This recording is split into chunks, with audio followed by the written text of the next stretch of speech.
Today's recipe has comfort written all over it. It's a dish near and dear to the heart of Brits, but something we can all enjoy. Bangers and mash with stout gravy is on the CI Kitchen menu today. Jorden Brotherton, clinical assistant professor at the University of Illinois' Hospitality Management Program. He's the boss, he's the supervisor, he's the professor, the deliverer of great knowledge to our U of I student chefs. Nice of you to join us again today. Thanks for coming in. Happy to be here. So not only was this on the CI menu today, but it was on the Bevier Cafe menu today. Very much so, yeah. Yeah, we served it this afternoon. Unfortunately, it won't be back again until next semester. But if you want to try it, it's fantastic. It's got great flavor, and it's fairly local, too. So. I've only had bangers and mash when I went to Ireland. I guess I didn't know that it was a British... It's very much a British thing, and I learned just recently that the name came from World War I when meat was rationed, and the water content in sausage was higher than it normally would be, and when they boiled the sausages, they would explode. Yeah, so that's hence the name bangers. And mash is just short for mashed potatoes. Matt's mind is blown now because he loves history. History, very exciting, right? My heart. Okay. So we're making bangers and mash. So what all goes into this? So I'm guessing sausage. Yes. Correct. Sausage, which we're using a bratwurst from the meat lab at the University of Illinois, sourced and produced locally. And the public can go out, we should mention that while you're talking about, the public can go out and buy. They're open 3 days a week, afternoons on Tuesdays and Thursdays, and Friday mornings. High quality meat. And eggs. And eggs, yes. Nice.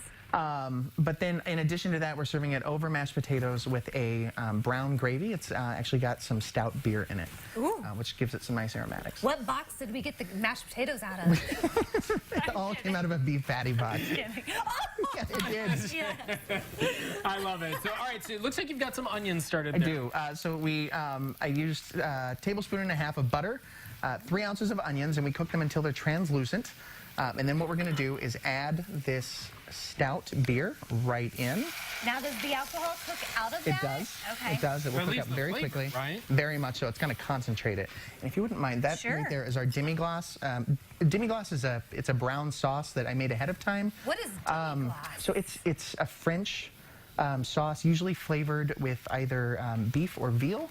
And some red wine. It is. That's exactly what we're using this as a base for our brown gravy. Well, the next time my kids want mashed potatoes, I'll ask them if they want some demi-glace. I cheated, in all fairness.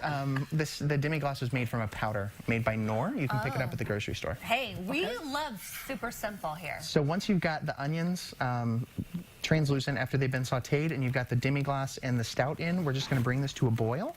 We're going to let it cook down for about 10 minutes until it's thick, and then we'll put it over the top of mashed potatoes and our banger, our sausage. Talk to me a little bit about the meat. So you mentioned like a bratwurst type. Yes. Does it matter whether you're using, could you use ground beef in something like this, or does it matter if you use a bratwurst I think it would be, versus a Polish sausage? So the sausage is more tradition, but if you're going to serve it over any sort of protein, whether it's, I would even go as far as to say chicken, pork, beef, whatever you're feeling, whatever you've got, you wouldn't have to serve it over anything. The gravy itself is fantastic. If you want to use it for mashed potatoes, that's a good idea too. Yeah. But it is really versatile. Okay, so this was on the menu today at the Bevier Cafe. How did it go over? Really well. This was the first dish when I came on board as a member of faculty, and I tasted it, and I stepped back, and I had one of those moments. I said, you know what, I would pay a lot of money to eat that. And I've used that kind of as a barometer for our students. When they're testing a lot of their recipes, I always ask, how do you feel about it? Are you proud? Do you think someone would come into a restaurant and order it and be willing to pay? And if they feel that way about what they're making, it's usually an indicator that it'll be successful in the cafe. So this one stood out above the rest. Wow. No kidding. All right. So I can't wait to try it. So what are the Bevier hours then during, because we're getting into finals and holiday break? This week we're only open 3 days because finals are starting. But typically we're open Monday through Friday, 11:30 a.m. until 1 p.m. But we have like grab and go hours before and after that.